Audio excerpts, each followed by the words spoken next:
crois que c'est le 3e séminaire qu'on fait ensemble. Oui. Le 3e qu'on fait ensemble. Donc je pense qu'il y a quelque chose de Dieu dans ces séminaires, quelque chose de Dieu que Dieu veut. Évidemment, parce que un des grands secrets, c'est d'apprendre à nous unir avec le ciel. Ne pas seulement dire je suis dans un endroit, j'écoute la parole de Dieu, mais c'est de pouvoir se trouver dans le cœur du Père, se trouver à l'intérieur du Père, pour que nous ne soyons pas des auditeurs uniquement, mais que nous soyons auditeurs et participants de sa nature. Le grand secret du disciple, c'est d'être participant de la nature de Dieu. Beaucoup de chrétiens ignorent ce principe fondamental et ils ne sont que des gens qui écoutent. Mais nous devons être plus que des gens qui écoutent. Jésus a dit, le Père et moi, nous sommes un. Il n'a pas dit, je suis ici, il est là-haut. Il a dit, lui et moi, nous sommes un. Donc le grand secret que nous allons essayer à tout prix de mettre en place dans notre tête, c'est de nous unir dans le cœur de Dieu, afin que ce qui sera dit ne soit pas que des mots. Mais souvent, j'ai remarqué que lorsque nous prêchons, les gens entendent parfois autre chose que ce que nous disons. Je ne sais pas si vous avez remarqué cela. Moi, je suis un grand distrait dans les réunions, très mauvais auditeur. Mon épouse me fait du cours, elle dit ne t'endors pas.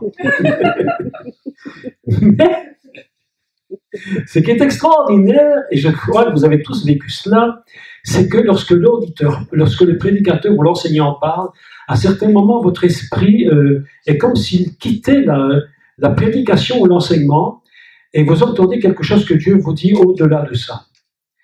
Pourquoi? Parce que l'esprit n'est pas tenu à nos paroles.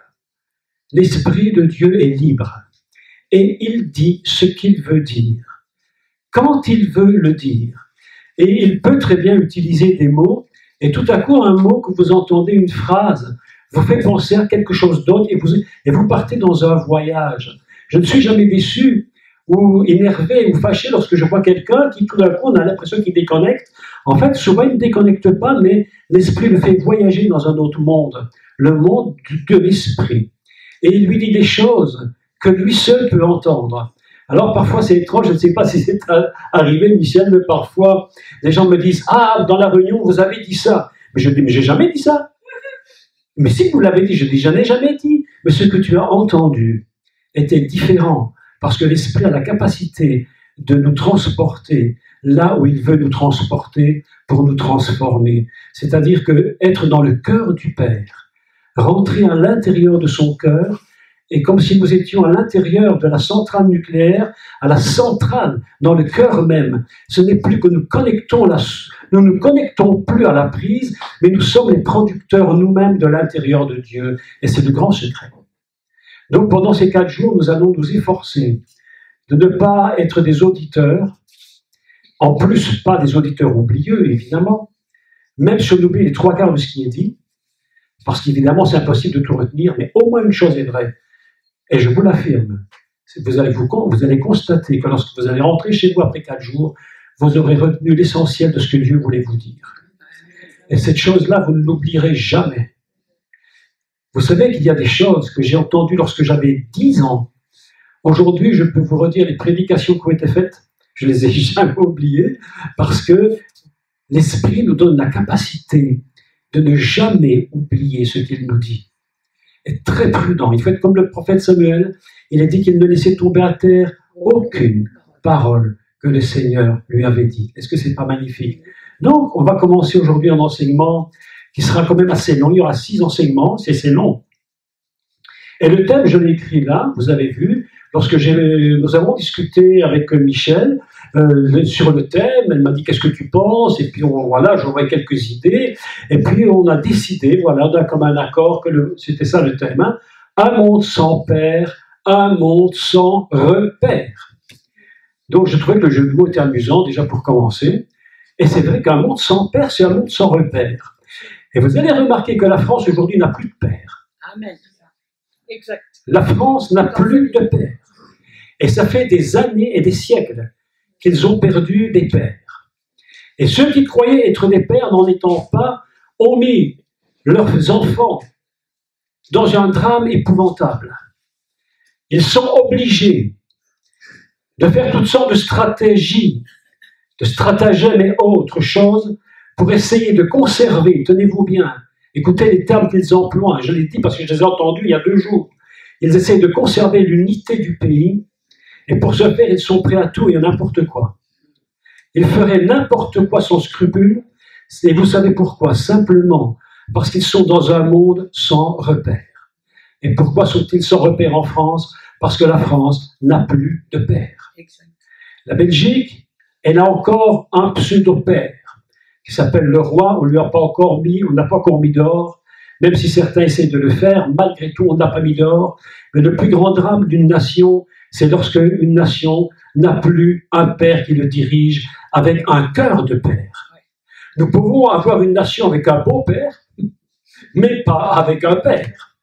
Et lorsque la nation est gouvernée par un beau-père ou par une belle-mère, eh bien, ça nous amène à des situations comme nous connaissons aujourd'hui, la France dans une catastrophe indescriptible. Et je vais vous dire une vérité. Aussi longtemps que la France n'aura pas retrouvé son vrai père, la France va s'écrouler. Elle ne se relèvera que le jour où ils vont comprendre qui est le père, le véritable père. Et à ce moment-là, la France sortira du marasme et elle s'élèvera de nouveau à la place où Dieu veut qu'elle soit. C'est ainsi pour chaque pays, pour chaque nation. Écoutez mes amis, je vais être très franc et très direct, mais lorsqu'on ne met à la tête d'une nation une mère et pas un père, eh bien je vous dis qu'on tombe dans la catastrophe. Et la France, elle avait à sa tête, écoutez-moi bien, parce que ce que je dis ici, c'est un truc pas possible, et je pense que si certains entendent ce que je vais dire, ils vont pousser des hurlements féroces. Mais lorsqu'on a livré la France à la Vierge Marie, c'est-à-dire à la mer, on a mis la France dans un drame épouvantable. Et je vous dis que si la cathédrale s'est écroulée, c'était Notre-Dame. Et quand on m'a dit Notre-Dame s'est écroulée, j'ai dit non, non, non, non, tu te trompes beaucoup. Je disais moi-même, c'est pas ma dame, c'est la tienne. Mais sûrement pas la mienne. Parce que moi, ma vie, elle n'est pas dépendante de la mère, mais du père. Et comme la France, et comme nos nations, est-ce que vous savez que les nations entières ont voué leur nation à la mer? Oui, bien sûr. La Côte d'Ivoire a dévoué la Côte d'Ivoire à la Vierge. La cathédrale de Yamoussoukro est une cathédrale qui était dédiée à la Vierge. Et la Côte d'Ivoire a été donnée à la Vierge à partir du moment où ça a été donné à la Vierge, qu'il faut le dire, à le diable. Eh bien oui. Eh bien la Côte d'Ivoire est tombée dans un drame et dans une épouvantable guerre. C'est pourquoi la France est dans un drame. Parce que celle qu'on appelle la Notre-Dame de Paris et qu'on appelle le cœur de la France, c'est une France qui n'a perdu le repère qui était nécessaire. Et aujourd'hui, ce que nous connaissons, ce n'est que le début de la fin d'une catastrophe. Et mes amis, s'il y a une prière qu'il faut faire, c'est bien que la France et que nos pays francophones se relèvent et lèvent la tête. Parce que je vous dis que nous, les enfants de Dieu, nous serons un peu comme ceux qui sont à Goshen, nous allons connaître encore la lumière, mais je vous dis que les autres vont être dans des ténèbres telles épouvantables que vous ne pouvez même pas vous imaginer ce qui va se produire. Vous savez que dans l'Égypte, lorsque la plaie est venue et que les ténèbres sont tombées sur l'Égypte, la Torah nous enseigne que les ténèbres étaient si épaisses qu'on pouvait les toucher avec la main. Ce que nous connaissons sur cette terre, ce n'est pas les ténèbres, ce n'est pas les ténèbres, c'est l'obscurité. L'obscurité couvre les peuples, mais les ténèbres les empêchent d'avancer. C'est pourquoi les ténèbres, la Bible nous dit que lorsqu'on avançait sa main, on pouvait toucher les ténèbres avec sa main comme si j'avais touché une matière. Et il disait qu'à ce moment-là, le peuple d'Égypte ne pouvait même plus se lever de sa chaise, il restait assis pendant 3 jours. Vous imaginez, vous êtes assis pendant 3 jours. Mes amis, que s'est-il passé? Que s'est-il passé? Dieu voulait révéler son cœur de père à Israël et lui dire, c'est moi ton père. C'est pas l'Égypte, c'est moi ton père. C'est moi qui te sors de cette Égypte.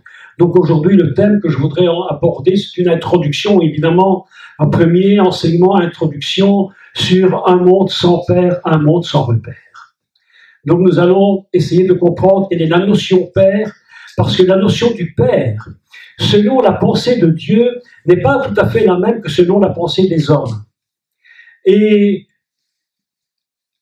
si nous n'avons pas une bonne conception de ce qu'est le Père selon la pensée divine, nous allons tomber dans un drame Parce que les gens vont se dire, mais s'il y a un père, évidemment, le père n'existe que s'il y a une mère.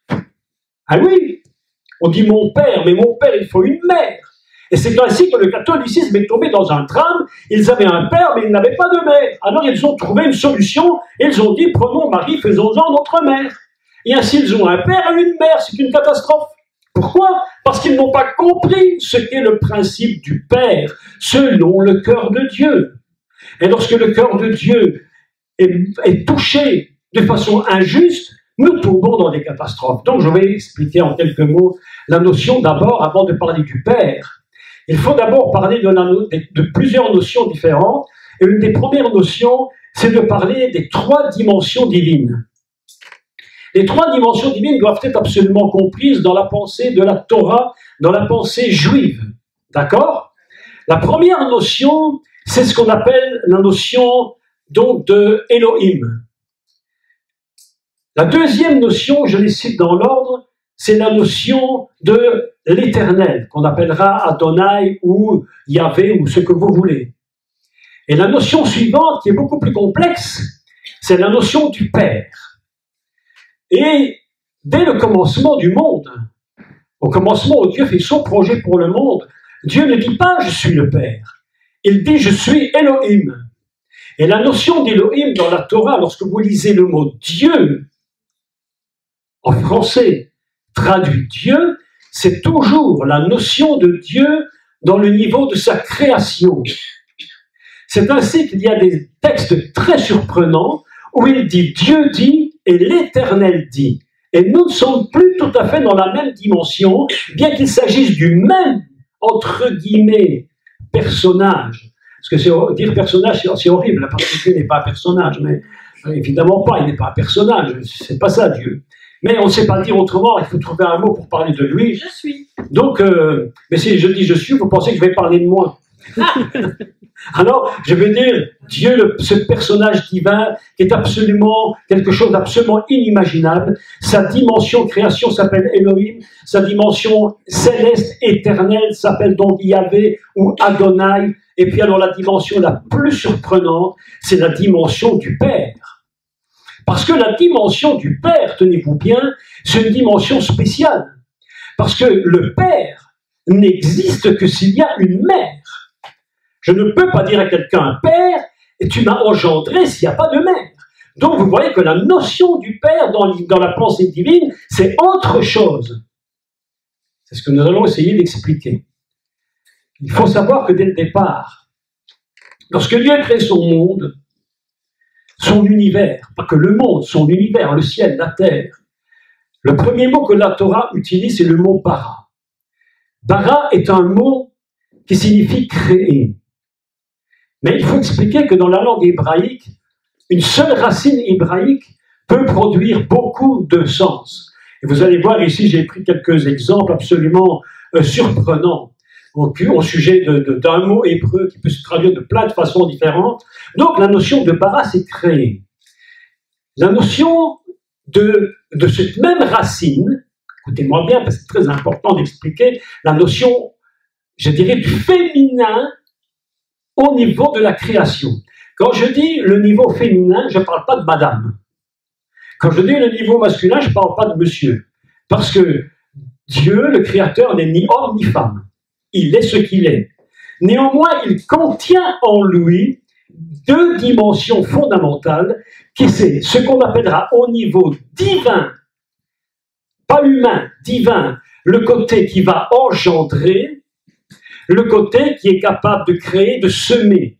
C'est tellement incroyable que le premier mot de la Torah, qui se dit « bara », signifie à la fois « créer » et signifie à la fois « couper ». Alors, qui est-ce qui coupe et qui est-ce qui crée? Eh bien, le Père va créer et la Mère va couper. Pourquoi? Parce que une femme qui est enceinte, et ici je vois qu'il y a beaucoup de femmes et de mamans, vous savez très bien que lorsque vous avez mis votre enfant au monde, il a fallu couper le lien. Vous imaginez, si vous n'aviez pas voulu couper le lien, quel problème? Ben, vous auriez traîné avec vous votre bambin, Ils auraient fini épouvantablement dans une catastrophe indescriptible jusqu'à ce que la mort des deux survienne. Donc il faut bien couper pour que l'enfant trouve son autonomie. Ça s'appelle le côté qui va expliquer la partie féminine, si vous voulez. Dieu crée, mais il est obligé de se séparer. S'il n'y a pas de séparation, il ne peut pas y avoir, évidemment, une liberté de choix. Donc, le principe d'un père, d'une mère, c'est de laisser à l'enfant, à un moment donné de sa vie, le choix. Si la mère décidait de ne jamais se séparer de son enfant, vous imaginez le problème. C'est pourquoi, à un moment donné, il y a des mères, souvent des mères. J'explique pourquoi. Elles ont du mal de se séparer de leurs enfants. Elles s'en séparent physiquement, mais il y a toujours un lien très fort, comment on appelle ça, un lien fusionnel, qui va si loin que c'est ce qu'on appelle un cordon ombilical invisible. Et ce cordon ombilical invisible est tellement puissant qu'il y a des mères qui deviennent des mères totalement castratrices. Et leurs enfants n'arrivent plus à être eux-mêmes parce qu'ils n'ont pas la liberté de se développer eux-mêmes. La mère a gardé un lien avec eux. C'est pourquoi la Torah nous enseigne que dès le commencement du monde, Dieu avait bien compris ce problème. Et il dit, il faut que je me sépare de ce monde. Non pas que je le rejette, mais il faut que je le coupe pour qu'il puisse vivre dans son autonomie. C'est ainsi que la Torah nous enseigne que l'être humain sur cette terre est un homme qui a le choix entre Dieu ou pas Dieu. De se tourner vers Dieu ou ne pas se tourner vers lui. À cause de quoi? Parce que Dieu a pris un très grand risque. Il a pris le risque de dire au monde, je te laisse libre. Je te laisse libre. Dieu le Père a cette capacité de dire à son Fils, je te laisse la liberté de venir à moi, de me refuser, de m'aimer ou de ne pas m'aimer. Un des grands principes du Père, c'est de choisir. Et lorsque nous avons un monde sans repère aujourd'hui, lorsqu'un monde se trouve avec une personne qui dirige et qui n'est pas un véritable Père, comment voulez-vous qu'on l'accepte? C'est très compliqué. Ou alors c'est de l'adoption pure. Mais encore faudrait-il que le Père soit au niveau. Donc nous nous trouvons au début du monde dans un système divin qui s'appelle le système, mais c'est entre guillemets, masculin, féminin, divin. On ne parle pas ici du tout de sexualité, bien entendu, parce que Dieu n'est pas dans ce système-là lui-même.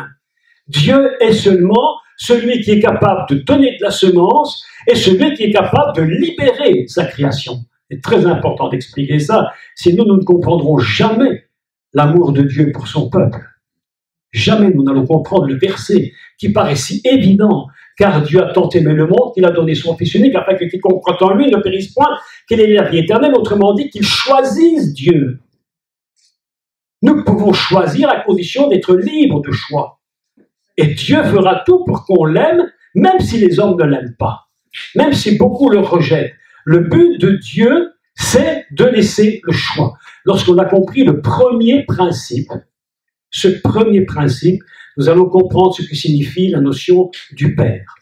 Jusque-là, Dieu avait évidemment très peu parlé de la notion Père, et cette notion de Père va intervenir une première fois. Mais elle va intervenir d'une façon très particulière. Vous vous souvenez que, et maintenant nous sommes dans la période de Pâques. On appelle ça Pessah. Qu'est-ce que c'est Pessah? C'est un mot qui veut dire passer. Sauter, passer au-dessus. D'accord? Bon, je ne ferai pas l'injure de ne pas connaître cela quand même. Hein. Vous êtes quand même assez connaisseurs pour savoir ce que ça veut dire. Pâques, évidemment, pour le monde qui ne connaît pas le Père, c'est quoi Pâques pour eux? Pâques pour eux, c'est les cloches, c'est les œufs en chocolat. Pour eux, c'est Pâques. La plupart ne savent même pas que c'est une fête juive. Ils ne savent même pas, ils ignorent totalement ce que c'est.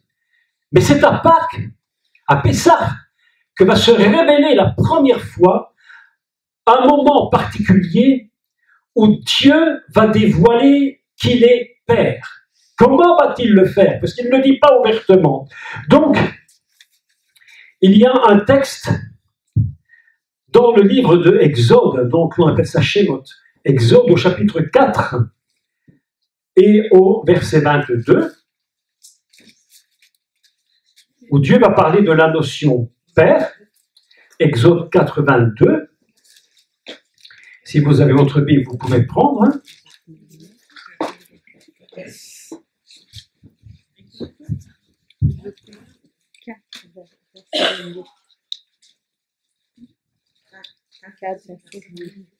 Exode 4, 22.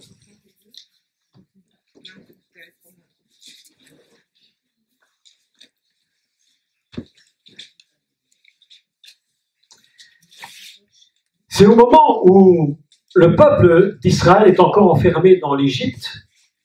Il est complètement fermé. Et vous allez remarquer une chose absolument surprenante, c'est qu'au moment où il est enfermé, une des plaies d'Égypte qui est la plus terrible, peut-être pas la plus terrible, mais la plus révélatrice de quelque chose de particulier, c'est la plaie des ténèbres. Le peuple est complètement enfermé et il ne peut sortir. Il va falloir une intervention divine de grande envergure pour que le peuple d'Israël, je vais dire une bêtise, je vais rectifier la bêtise, parce qu'il ne faut quand même pas dire des bêtises, il faut dire les mots pour les mots, que les enfants d'Israël, qui n'est pas encore considéré véritablement comme un peuple, le peuple va être construit après, et la nation encore plus tard. Donc ils sont enfermés en Égypte, et voici ce qu'il dit. Verset 22, c'est Dieu qui parle à Moshe, et il dit à Moshe, « Tu diras à Pharaon, ainsi parle l'Éternel, Israël est mon fils. Israël est mon fils. » Autrement dit, si il est mon fils, c'est que je suis son père. Et nous avons ici tout de suite une chose absolument importante. Nous allons comprendre comment Dieu, par rapport à la définition du fils, va devoir, en tant que père, lui donner toutes les possibilités de devenir un fils accompli. Nous, les parents, pères ou mères, nous avons, avec nos enfants, un grand devoir, et c'est pas toujours simple, il faut le reconnaître, de former nos enfants à devenir de véritables adultes. Faire de nos enfants des hommes et des femmes. Et c'est le rôle du père et de la mère. Et on se rend compte combien c'est pas facile du tout. Et Dieu lui-même, pour prendre une expression vraiment très terre à terre, aura beaucoup de fils à retordre avec Israël pour qu'Israël devienne vraiment un fils tel que le Père le veut. Donc il dit à Pharaon, ainsi parle l'Éternel, laisse sortir mon fils hors d'Égypte. Et cette parole est une parole extrêmement prophétique parce qu'à partir de cette parole, c'est à ce moment-là, écoutez-moi bien, parce qu'il faut comprendre que la parole de Dieu n'est pas une parole donnée à un moment, c'est une parole qui est dans l'éternité. Nous ne vivons pas dans une parole qui est temporelle, nous vivons dans une parole qui est éternelle. Et au moment où il dit cette phrase, « Laisse sortir mon fils », hors d'Égypte, en fait, il est en train de prophétiser sur celui qui va utiliser le mot père le plus dans toute l'histoire. Et qui est ce monsieur? Jésus. J'ai regardé tout à l'heure dans ma concordance, par curiosité, je me suis dit, il faut que je regarde celui qui utilise le plus mon père, votre père, c'est le Messie. Et pourquoi utilise-t-il cette expression « mon père » ? Justement parce que lorsque le Messie va commencer sa vie sur la terre en tant qu'enfant, il va utiliser la prophétie qui était dite « Laisse sortir mon fils hors d'Égypte ». Vous vous souvenez de cette phrase? Pourquoi est-ce qu'il dit cela? Pourquoi, à votre avis? Écoutez, c'est très important. Ce que j'explique ici, c'est des notions, mais importantes. Pourquoi le Messie va-t-il utiliser, tout du moins ses parents, bien sûr, il était petit, et on comprend le raisonnement, laisse sortir mon fils hors d'Égypte. Pourquoi? Comment le Messie peut-il sortir d'Égypte? Quelle question quand même, non? Comment se fait-il que le Messie sorte d'Égypte alors qu'il est né en Israël? Vous vous souvenez que l'histoire du Messie est intéressante parce qu'il est dit que lorsque les rois mages sont venus et qu'ils ont dit le roi est né, un Messie est né, le roi Hérode évidemment était dans grande colère, il a voulu évidemment tuer tous les enfants en se disant si je tue tous les garçons de cet âge-là, celui qui se dit être le roi il se disait il va me remplacer, il va disparaître. Mais l'ange avait parlé à Joseph et avait dit à Joseph son père, qu'on disait être son père, mais là c'est toute une aventure, Non, mais là, il faudrait que je passe des heures à vous expliquer, parce que vraiment, là, c'est une histoire, j'allais dire, pas dormir debout, mais quasiment. Est-ce que vous imaginez, mais écoutez-moi un peu, est-ce que vous imaginez que le nom du présumé père du Messie s'appelait Yosef? Est-ce que vous croyez que c'est par hasard? Mais pas du tout. Je ne parle pas, attention, je mets 36 000 parenthèses et je la ferme tout de suite pour qu'on ne dise pas que je dis des bêtises. Je ne dis pas que c'est de la réincarnation, du tout. Mais je dis qu'il y a un signe dans l'oreille, dans le son. C'est Yosef. Et qui est Yosef? Le frère qui a été... Ben, c'est lui qui était premier ministre chez Pharaon. Et qu'est-ce qu'il avait dit, Yosef, avant de mourir? Il avait fait promettre une chose. Il avait dit, je vous le demande, mais jurez-le-moi. Sortez-moi d'Égypte, sortez au moins mes os. On sort Joseph d'Égypte et il est mort depuis déjà très longtemps. Il n'y a plus que des os. On sort son sarcophage, on emmène le sarcophage pendant 40 ans dans le désert.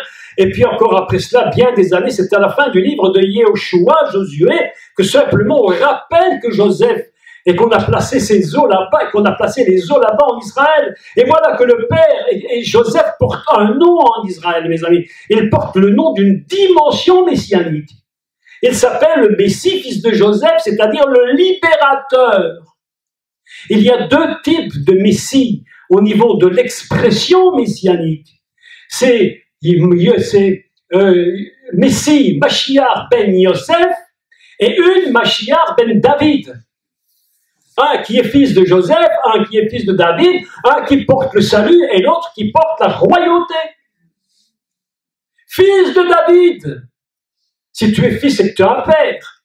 Sinon, tu n'es pas fils. Il faut bien que tu aies un père pour être fils. Ben oui.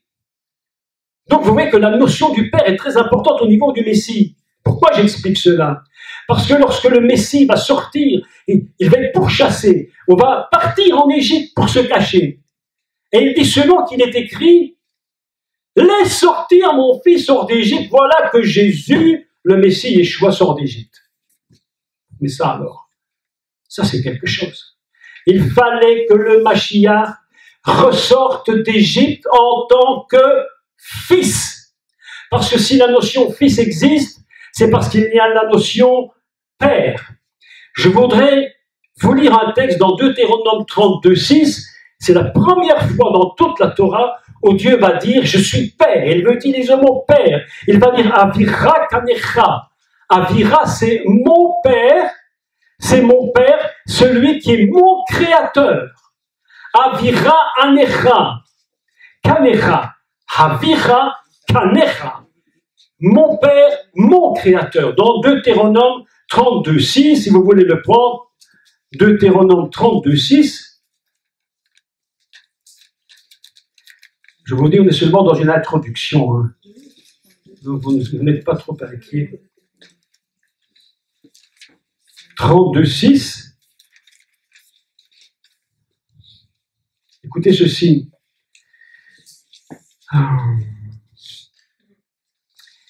Est-ce l'Éternel que vous en rendez responsable, peuple insensé dépourvu de sagesse? N'est-il pas ton père, ton maître? En réalité, n'est-il pas Avira, ton père, Kanecha, ton créateur? Je suis ton père et ton créateur. C'est moi qui t'ai sorti d'Égypte. Il dit, rappelle à ton souvenir les anciens jours. Tu te rappelles que tu m'avais dit ça l'autre jour, que la Pessah, c'est se rappeler des anciens jours où tu nous as libérés. Passe en revue les années, génération par génération, interroge ton père et il te l'apprendra. Les vieillards diront, quand le Très-Haut donna un héritage aux nations, etc., je ne lis pas tout. On apprend donc ici que pour la première fois, Dieu est en train de nous apprendre une chose, c'est qu'il dit, je suis ton père, ton créateur. C'est moi ton père qui t'ai fait. C'est moi qui t'ai sorti d'Égypte. Et voilà que le Messie, Yeshua, sort d'Égypte et il remonte en Israël et au moment où il remonte en Israël, la prophétie véritablement s'accomplit. À partir du moment où le Mashiach rentre en Égypte, il va commencer de parler d'une notion absolument extraordinaire dont les Juifs avaient quand même beaucoup de mal de comprendre de quoi il s'agissait. C'était la notion du Père. Et vous vous souvenez que lorsque le Messie est remonté donc en Israël, et puis c'était la période des fêtes de l'Éternel, et à un moment donné, ils vont remonter à Jérusalem pour les fêtes, et puis lorsqu'ils reviennent, vous vous souvenez de toutes ces histoires qui sont très très très basiques, tout compte fait. C'est des histoires très très basiques. C'est ce qu'on enseigne dans les écoles du dimanche pour les enfants. Le petit Jésus qui était très désobéissant et qui avait dit à papa, maman, ben écoute, moi je ne m'en vais pas avec vous, je reste au temple, je vais... Non, c'est pas basique du tout. C'est une prophétie extrême, extrêmement prophétique. Et quand ses parents lui disent, mais enfin, mais qu'est-ce que tu as fait? Pourquoi tu nous as fait ça? Et qu'est-ce qu'il répond? Pour la première fois, ne faut-il pas que je m'occupe des affaires de mon Père? Il n'a pas dit de mon Dieu. Pourtant, c'était son Dieu, évidemment. Mais la notion du Père, avec le Messie, devient si importante que le Messie, lui, va devenir totalement fils. Et sa relation, c'est avec le Père. Et le plus souvent du temps, il dit « mon Père, mon Père ». Et beaucoup de textes vont continuer. Alors, je vais donner, pour ceux que ça intéresse, d'écrire quelques notions d'hébreu, je vous les donne, parce que quand même, ça vaut la peine de prendre un peu de temps pour ça. Lorsqu'il dit « Avicha », c'est mon Père. Forme possessive masculine. Avicha, kanecha. Kanecha, ça veut dire celui qui t'a acheté. Le Père, dans la fonction, c'est celui qui t'a acheté. Ça signifie celui qui t'a acquis. Celui qui t'a racheté. Le même mot signifie tout à la fois. Celui qui t'a délivré. Celui qui s'est approprié de toi. Celui qui t'a créé. Celui qui t'a formé. Alors le traducteur a dû choisir un terme, il a choisi créer, mais en réalité, c'est toutes les notions en même temps. Je suis ton Père. Ne fallait-il pas que je m'occupe des affaires de mon Père? Et ses parents écoutent ça, sa mère écoute ça, elle dit, mais qui c'est cet enfant? Mais de quoi parle-t-il? Qui est-il? Comment s'appelle-t-il fils? Pourquoi appelle-t-il Dieu son Père? Les amis, si nous regardons une chose que nous ne faisons pas souvent, parce qu'elles sont très ennuyeuses à faire, évidemment. Moi, il n'y a pas longtemps que je me suis mis à lire les généalogies, parce que les généalogies, il faut le dire, franchement, c'est casse-pied. Quand tu lis 3 chapitres entiers de généalogie, et Mathusalem engendra Mathusalem, Mathusalem engendra je ne sais qui, engendra je ne sais qui. Après 2,5 pages, mais tu en as par-dessus la tête. Tu te dis, mais qu'est-ce que c'est cette histoire? Mais ce n'est pas par hasard, parce que la Torah ne fait rien par hasard. Elle va nous apprendre une chose formidable. À partir des 2 généalogies du Fils, il va retourner à la source. Il va dire fils d'Adam, fils de Dieu. Nous sommes dans la fonction fils. Vous savez que je n'ai jamais eu tant de commentaires sur Internet que lorsque j'ai fait le cours sur la Trinité, existe-t-elle ou non? Quel problème, mes amis! Lorsque vous parlez de la Trinité, mais quel problème! Oh oui. Est-ce que c'est vrai? Est-ce qu'elle est vraie? Est-ce que c'est faux? Les gens me disent oui, c'est vrai, les autres me disent non, c'est faux, les autres me disent peut-être que oui, peut-être que non, personne n'y comprend rien. J'ai essayé d'expliquer le plus clairement possible, je croyais l'avoir fait, beaucoup n'ont pas compris. Pourquoi? Parce qu'ils n'arrivent pas à comprendre la notion fils. Parce que la notion fils dans la Bible, elle engendre automatiquement la notion du père. S'il n'y a pas de fils, il n'y a pas de père. C'est impossible. S'il n'y a pas de père, mes amis, il va falloir qu'il y ait une notion mère qui existe. Et la notion mère, certains ont tellement mal compris qu'ils en ont fait de la Vierge Marie la mère. Alors qu'en fait, il ne s'agit pas du tout de cela. Il s'agit d'une dimension divine. Celui qui a engendré, celui qui a libéré le Messie. Vous savez que lorsque le Messie entre dans le monde, c'est pourquoi le Messie entre-t-il dans le monde? Parce qu'il y a une dimension de libérer le Fils, de le laisser rentrer dans le monde. Et c'est tellement vrai, cette notion du Père qui libère, que Jésus, à un moment donné, va déclarer, le Père m'a dit, mais tu peux choisir de donner ta vie ou de la reprendre. Pourquoi, dit-il, tu peux la donner ou la reprendre? Parce qu'il a la notion du Père qui l'a libéré complètement. Si Dieu avait dit, je te laisse aller, mais je te retiens quand même, cette phrase n'aurait pas été possible. Impossible. Il a fallu que l'Esprit du Père, qui engendre au niveau de ce qu'on appellera, entre 1000 guillemets et 1 milliard de parenthèses, la notion de la libération dans la fonction mère, si elle n'avait pas eu lieu, cette phrase n'aurait jamais été prononcée par le Messie en disant « Je donne ma vie ou je la reprends ». J'ai reçu de mon Père cela. Pourquoi dit-il « J'ai reçu de mon Père cela » Parce que la notion d'un Père, c'est de libérer le Fils, c'est de libérer l'enfant, afin que l'enfant soit libre de choisir et de grandir. C'est tellement important ce que je dis. Mes amis, écoutez-moi. Il y a des pasteurs, je ne mets pas tout le monde dans le même sac, il ne faut jamais mettre tout le monde dans le même panier. Jamais mettre tout le monde dans le même panier, sinon on s'y mettrait nous-mêmes. On ne peut pas mettre tout le monde dans le même panier. Mais il y a des pasteurs, des serviteurs de Dieu, c'est ça l'habitude, de vouloir tenir tous les gens comme ça. Ne les libérant jamais. Disant, tu m'appartiens, je n'appartiens pas à toi. J'appartiens d'abord à Dieu. Et si tu me tiens par un cordon ombilical que tu as inventé pour me garder avec toi dans ton système, alors vraiment, là, tu deviens un père absolument qui n'est pas responsable de la vie de ses enfants. Comment fait-on grandir un enfant de Dieu, mes amis? Comment fait-on grandir un enfant de Dieu? Est-ce que vous croyez que c'est en lui disant, fais tout ce que je te dis et obéis-moi tout le temps? C'est en te disant, je t'enseigne, mais je te laisse libre. Parce que sans la liberté, mes amis, nous n'avons aucun enfant qui grandit, ça n'existe pas. La notion du Père, de libérer le Fils. Libérer le Fils. Il faut que je m'occupe des affaires de mon Père. Quel texte extraordinaire. Il faut que je m'occupe des affaires de mon Père. Je suis venu pour ça. Je suis venu pour faire ce que mon Père me demande, mais je suis libre de le faire ou de ne pas le faire. Pourquoi le Messie a-t-il eu le nom au-dessus de tout nom? Mais je vais vous dire pourquoi. Parce qu'il est le Fils qui a été libéré par le Père. S'il n'avait pas été libéré du Père, jamais le Messie n'aurait pu prononcer cette phrase. Et il n'aurait jamais eu le nom au-dessus de tout nom. Parce qu'il aurait été tenu, obligé. Et s'il était obligé, il n'aurait jamais pu le faire volontairement. Qu'est-ce qui a donné au Messie la capacité d'être ce qu'il est? C'est qu'il a dit, je donne ma vie volontairement. Est-ce que vous me comprenez? Volontairement. Ça n'a pas été imposé. Jamais. J'aime beaucoup cet homme de Dieu, que vous allez reconnaître, qui porte la notion en Israël de père.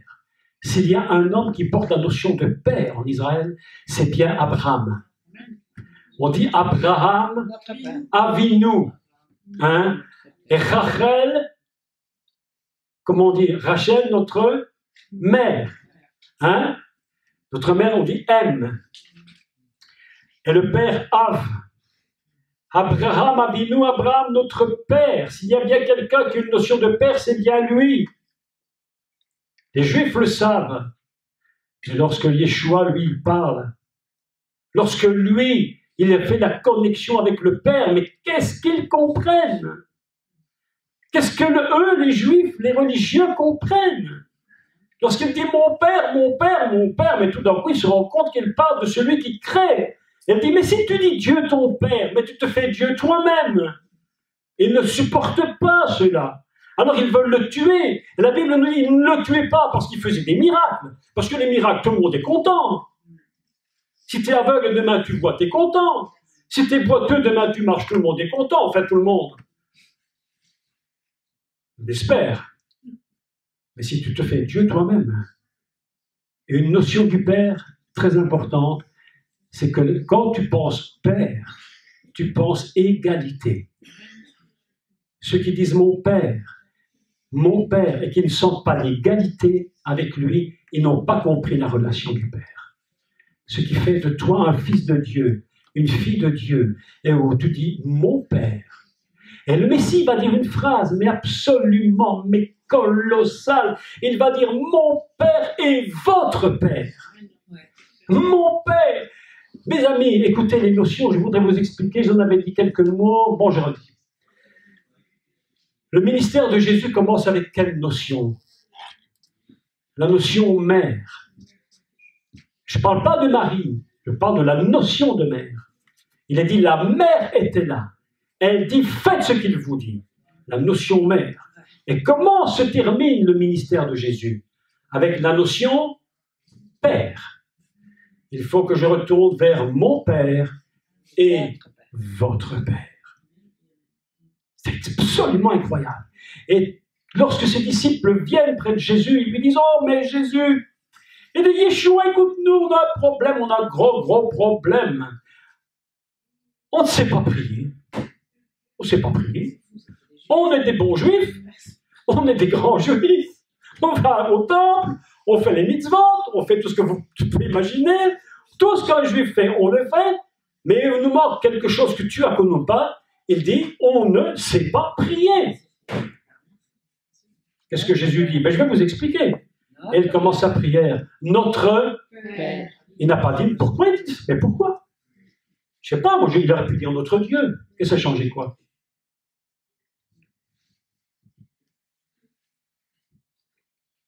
Il aurait pu dire notre Dieu, qui est aux cieux. C'était clair. Il dit notre Père. Qu'est-ce qu'il leur dit? Il a dit, souvenez-vous d'une chose. Dans la tête du Juif, de l'Israélite qui est là, Père, il se rappelle que Dieu avait dit, c'est moi votre Père, votre Créateur. C'est moi qui vous ai dit, mon fils, sors d'Égypte. C'est pourquoi tu es fils. Alors si tu es fils, tu as besoin d'une relation intime, familiale. Mes amis, Dieu, Elohim, il est si, j'allais dire même pas Elohim, c'est encore autre chose, mais Dieu éternel. Mais il est si loin de nous, dans son monde à lui, dans son éternité. Mais comment tu le comprends? C'est pas facile de comprendre Dieu dans son éternité, dans sa réelle essence divine. Comment c'est compliqué? Non, moi je trouve. Tu essaies de comprendre Dieu, mais tu n'imagines pas. Comment est-ce qu'on imagine Dieu? Je vais vous dire comment on l'imagine, selon ce que nous avons une image du Père humain. Vous allez à Rome, à la chapelle Sixtine, et qu'est-ce que vous voyez à la chapelle Sixtine? Merveilleuse peinture, et vous voyez Dieu avec sa longue barbe, et Adam. C'est l'idée qu'on en a du Père. Et tout le monde voit Dieu comme étant un vieillard, oui ou non? C'est bon, dessinez-moi Dieu. Ils ne vont pas vous dessiner un petit jeune homme, hein? Ils vont dessiner un beau vieux pépère, avec une bonne grosse barbe. Et c'est ça l'image qu'on en a. C'est ça l'image du Père. La réalité est tout à fait autre. Qu'est-ce que le Juif pense? Qu'est-ce que c'est que le Père pour un Juif au moment où Jésus dit notre Père? Il va construire une relation familiale. C'est familial. Il dit mes enfants, oh, je me tourne vers toi, mon Père, parce que je suis ton fils, je suis ta fille. Et que lorsque je suis ton fils et ta fille, j'ai le droit, en tant que fils, d'habiter dans ta maison.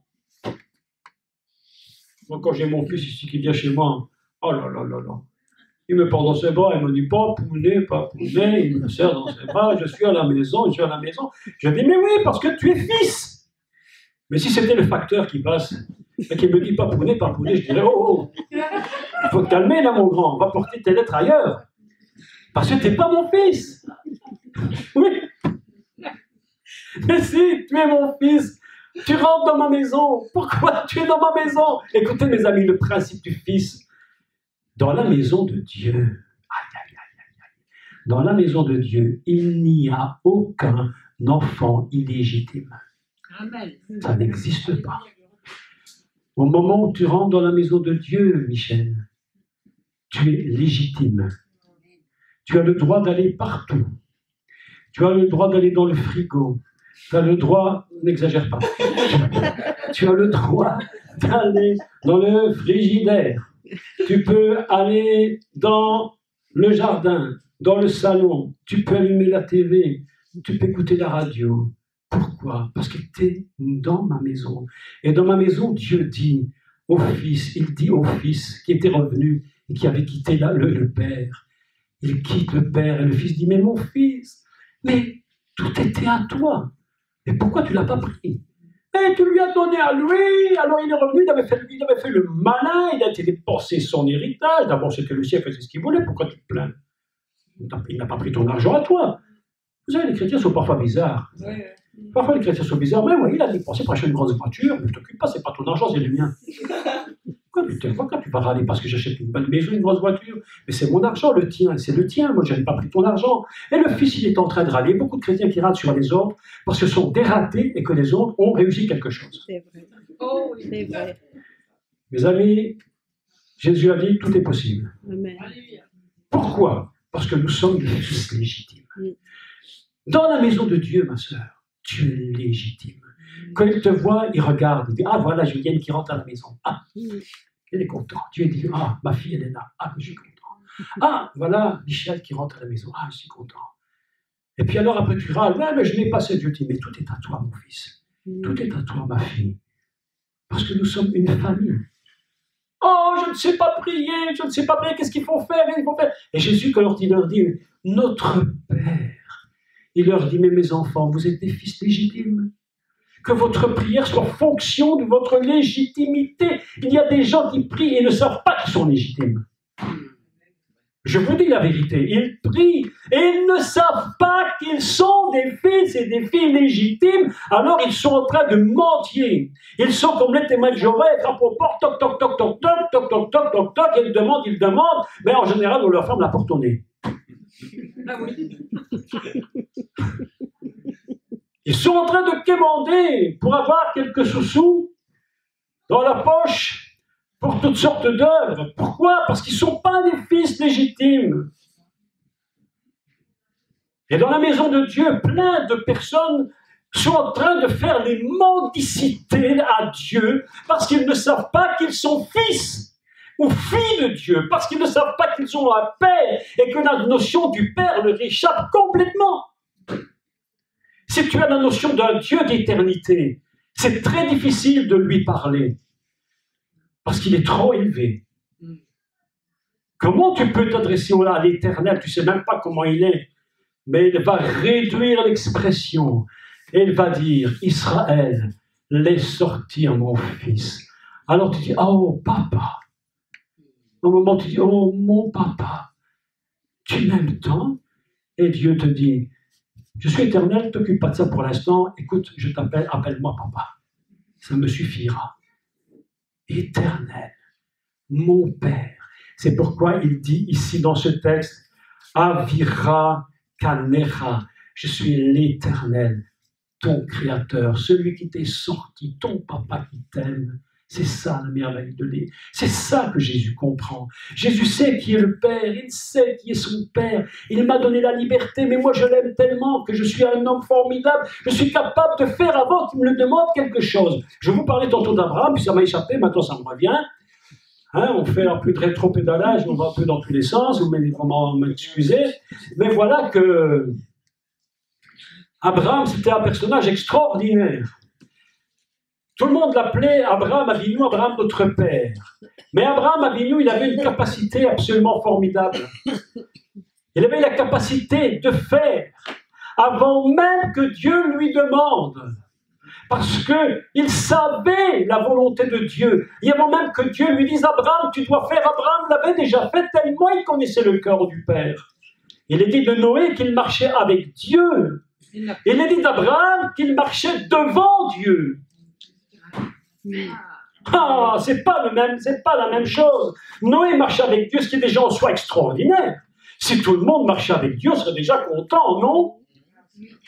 Mais il est dit d'Abraham, il marchait devant Dieu. Avant même que Dieu lui ait dit Abraham, Abraham était déjà en chemin. Il a dit papa, oh, je suis déjà parti. Ah bon, tu es déjà parti, tu n'es même pas. Je te connais, je sais ta volonté, je sais qui tu es. Je sais ta volonté, je sais comment tu es. Il y a des chrétiens, mes amis, ils sont fatigants, mais ils sont fatigants. Hein. Ils sont toujours en train de dire, il faut que Dieu me dise, il faut que Dieu me dise. Mais apprends à connaître sa volonté et apprends à faire cette volonté avant même qu'il te la dise. Pourquoi tu dois toujours attendre, toujours? Si tu sais que Dieu aime telle chose, mais fais-le, n'attends pas qu'il te le dise. Tu es son fils, tu es sa fille, il t'aime. Tu es légitime. Quand on parle de père dans la Bible, lorsque Jésus parle de père, mon père, il parle de légitimité. Même un enfant adopté, il devient légitime. Même un enfant que tu adoptes, qui n'est pas de ton corps, de ta chair, de ton sang, lorsque tu l'adoptes, il porte même ton nom. Il devient totalement légitime, et lorsqu'il y a un héritage, il a part à l'héritage. À cause de la légitimité, parce qu'il a un nom, et que son nom, c'est celui du Père, et on ne considère même plus l'ADN. Écoutez-moi, la notion de Père, il exclut la notion d'ADN. Si sur le papier c'est écrit « telle personne porte mon nom », je l'ai reconnu, je l'ai adopté, il fait partie de ma famille. Lorsque je viens décéder, l'héritage est pour lui comme pour les autres, même s'il n'a pas mon ADN. Parce que pour Dieu, l'ADN n'est plus rien. Ce qui compte, c'est l'adoption du Seigneur. Les gens ont besoin d'apprendre qu'est-ce que veut dire être père. Père, c'est la légitimité. Tu es une fille légitime. Je suis un fils légitime. Amen. Et Dieu te donne parce que tu es légitime. C'est pourquoi Jésus va s'appuyer sur cette phrase. Il va dire, tout ce que vous demanderez à qui? Au Père. Tout ce que vous demanderez au Père. En mon nom. C'est pourquoi le mot Père te donne immédiatement l'idée, je suis légitime. Tu comprends? C'est très important ces choses-là.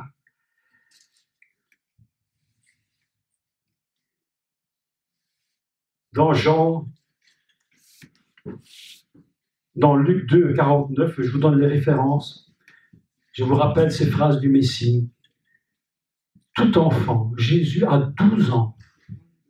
Il est en train de faire ce qu'on appelle la bar mitzvah, je suppose, bar mitzvah, c'est-à-dire ce qu'on appelle dans les églises traditionnelles, enfin, je sais pas, on appelle ça. La confirmation, le baptême, la confirmation, en fait, tout ce qu'on fait là-bas. Jésus fait sa bar mitzvah, mais lui, ça dépasse tout ce qu'on imagine. Ça dépasse ce qu'on imagine. Vous savez, Jésus, c'est pas ce qu'on croit. Jésus, c'est pas monsieur comme tout le monde, il y a quelque chose de différent.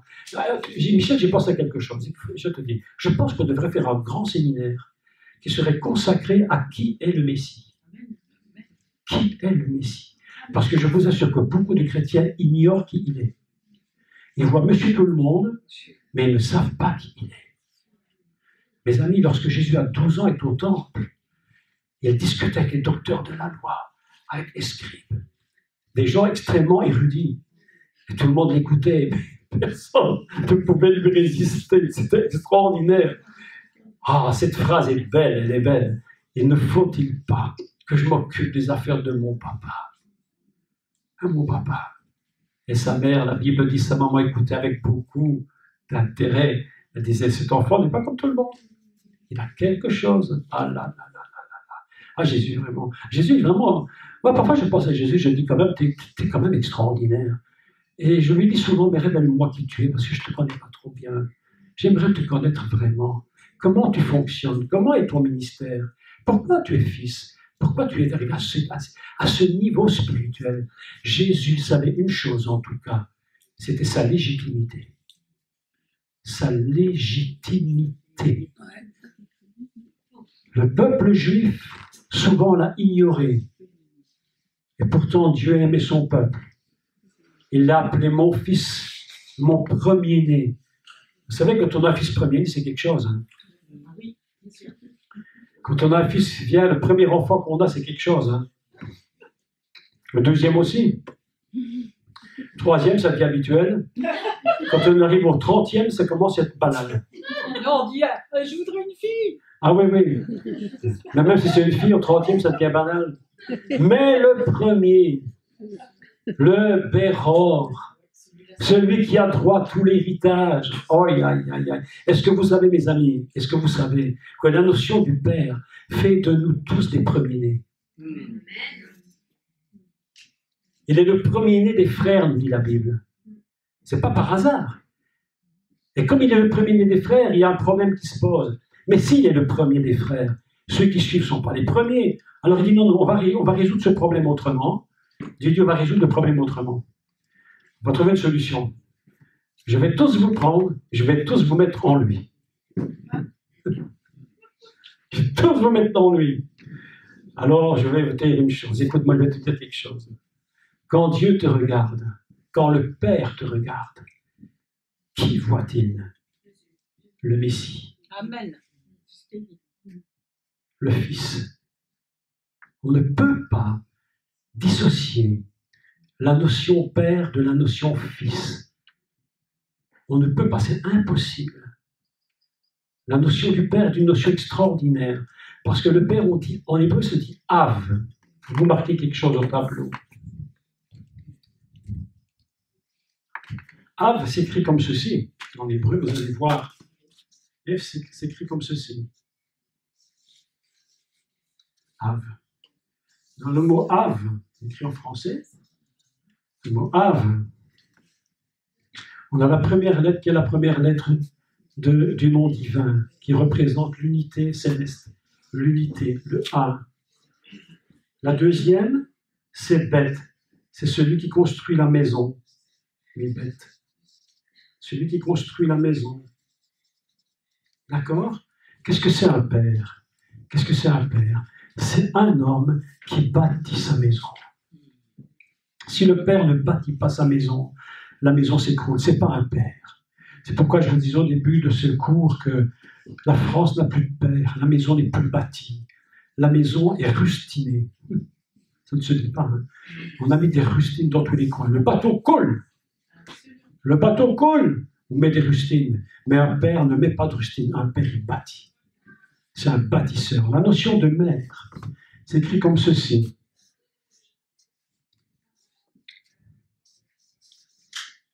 Et ça se dit M. Cette notion est absolument extraordinaire, parce que cette notion, c'est la lettre A. Elle vaut 1, c'est-à-dire la lettre céleste, l'unité céleste. Et le même, c'est la matrice.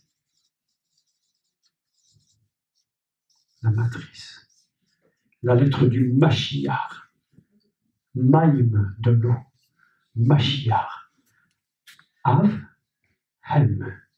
On dit Abraham Avinu, Rachel Imenu, Rachel notre mère. Ces deux choses sont extraordinaires. Parce que lorsque vous prenez les deux lettres, le Bet et le Mem, et que vous les additionnez, vous avez 42.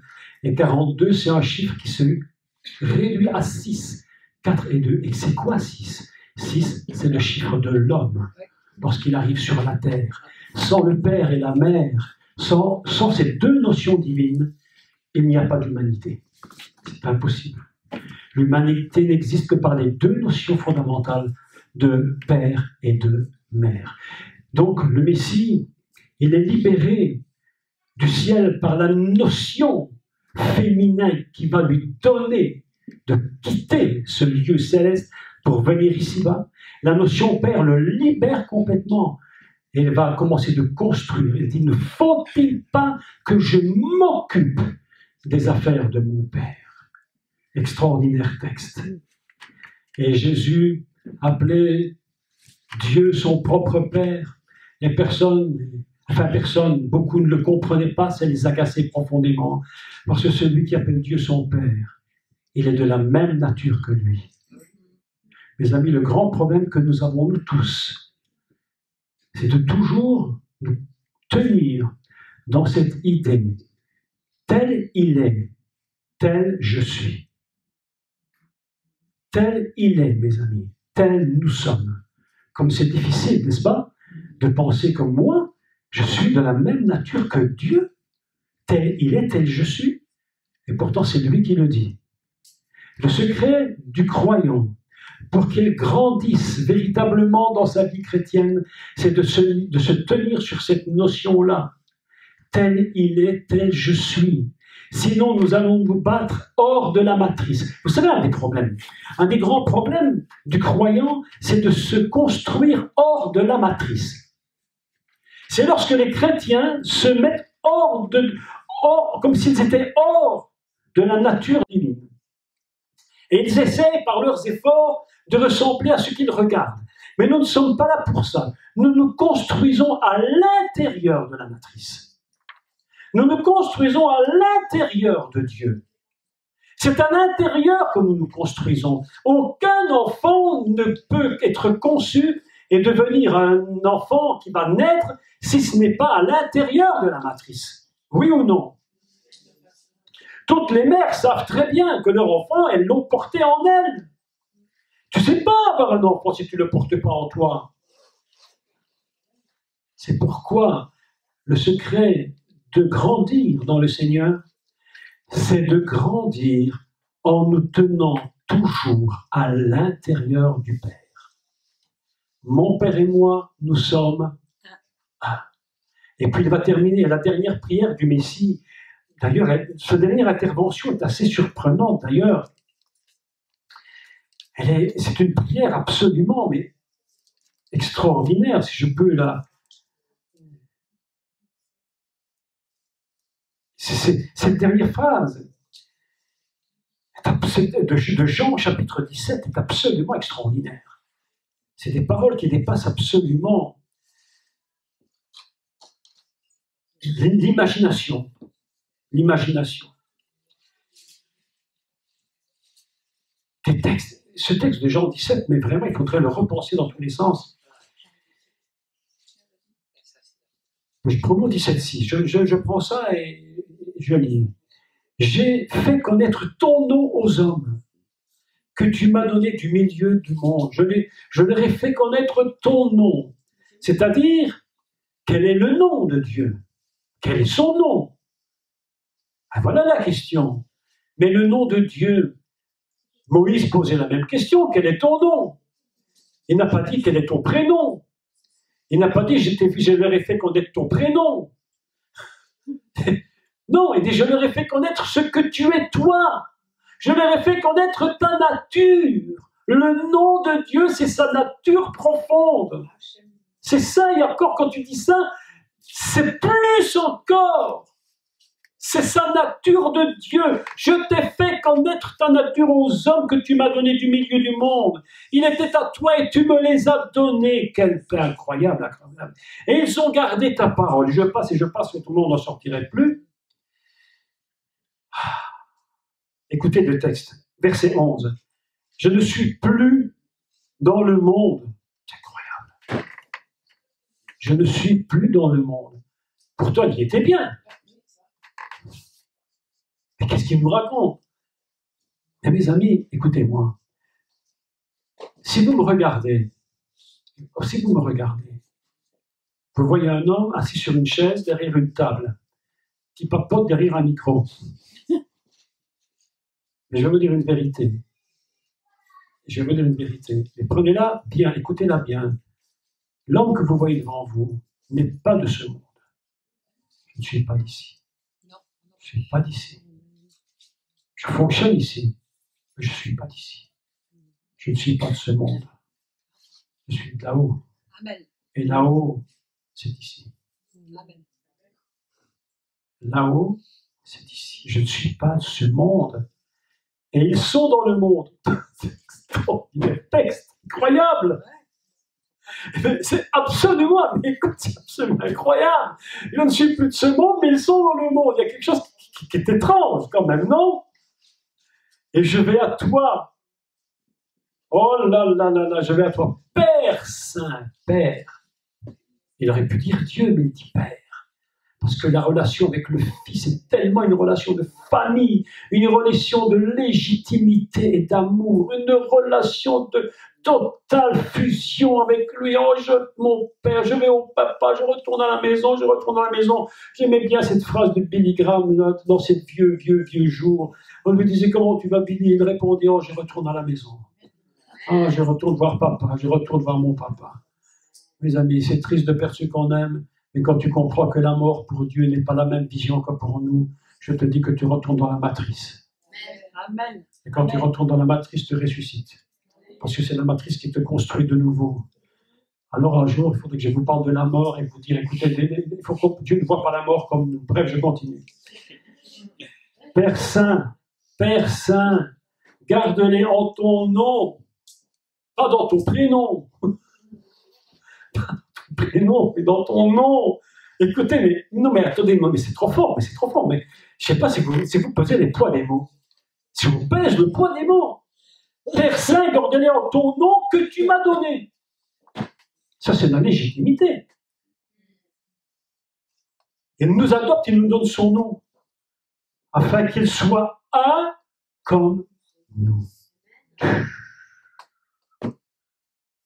Ça, c'est le Père. On pourrait parler des milliers d'heures sur le Père, et on n'aurait pas tout dit. Mais ce soir, je voulais quand même vous donner cette vision du Père. Et je pense que ce que l'Esprit est en train de nous dire ce soir, et j'entends cette phrase dans ma tête, pendant que je vous parle, j'entends l'Esprit de Dieu qui me dit, ce que je voulais leur dire ce soir, c'est qu'ils sont mes enfants légitimes. Il n'y a pas de bâtard dans la maison de Dieu. Non, moi je vous dis que non. Dans la maison de Dieu, il n'y a que des enfants légitimes. Il nous a adoptés, il nous a aimés, il nous a pris dans ses bras, il nous a serrés dans ses bras. Vous savez que lorsqu'on parle dans le psaume que le bon berger va chercher ses brebis, le mot brebis dans le psaume, on appelle ça, en hébreu, on dit talé. Talé. Et talé, ça veut dire celui qui va guérir, qui va arranger les choses, qui va prendre soin, qui va véritablement, il prend pour nous guérir. Lorsqu'il nous a pris dans ses bras, nous sommes légitimes. Oh là là là là. Mais le texte est trop fort. Lorsque j'étais avec eux dans le monde, je les gardais en ton nom. Incroyable. J'ai gardé ce que tu m'as donné, et au cas d'eux ne s'est perdu, sinon le fils de la perdition, afin que l'écriture soit accomplie. Et maintenant je vais à toi, et je dis ces choses dans le monde, afin qu'en eux ma joie, qu'ils aient en eux ma joie parfaite. Quel texte, hein? Je leur ai donné ta parole, et le monde les a haïs parce qu'ils ne sont pas du monde, comme moi je ne suis pas du monde. Je ne te prie pas de les ôter du monde, mais de les préserver du mal. Ils ne sont pas du monde, comme moi je ne suis pas du monde, etc. Et je continue, et je passe le verset 22. Je leur ai donné la gloire que tu m'as donnée, afin qu'ils soient un, comme nous sommes un. Voilà en quelques mots ce soir, on pourrait dire un milliard de choses, mais je voulais vous dire quelques mots sur le Père, pour vous dire que cette notion Père, c'est une notion fondamentale de l'éternité.